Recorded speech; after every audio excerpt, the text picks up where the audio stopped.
Il-provi li għandu Simon Busuttil fil-każ dwar il-Panama Papers jistgħu jiġu esibiti fil-kawża li għaddejja bħalissa.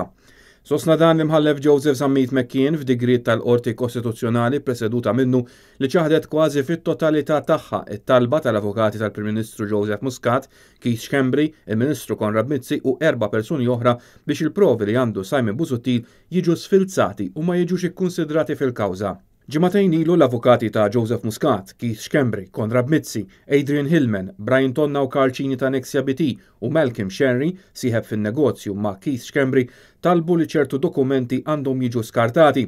Dawn jinkludu dokumenti li għamlu parti mill-inkjesta dwar Panama Papers, traskrizzjoni tal-imħallef Antonio Mizzi, dokumenti li juru li Simon Busuttil għandu interess ġuridiku fil-każ u rapporti fil-medja dwar kummenti politiċi li għaddit l-Europarlamentari Laburista Marlene Mizzi mart l-imħallef Antonio Mizzi dwar l-iskandlu tal-Panama Papers. Il-qorti ċaħdet it-talbiet kollha tal-avukati ta' Muscat u l-oħrajn li far-rapporti tal-medja dwar id-diskorsi ta' Marlene Mizzi.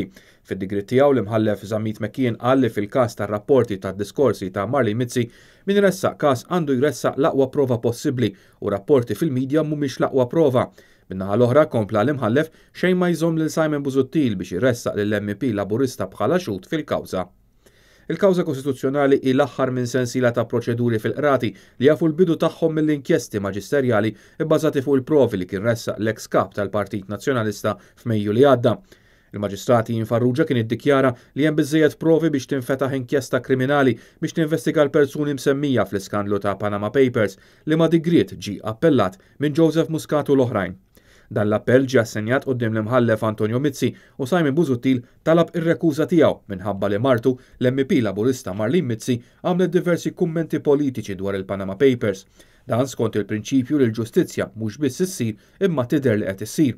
L-imħallef Mizzi rrifjuta li jirrekuża ruħu u dan wassal biex Simon Busuttil jiftaħ il-kawża kostituzzjonali attwali minħabba l-ksur ta' dritt ta' smigħ xieraq. Il-każ ikompli. L-avukati Mark Vassallo, Arom Subbonnici u Paolo Lija qed jidhru għas-7 appellanti fil-waqt li l-avukat Jason Azzopardi qed jassisti lil Simon Busuttil.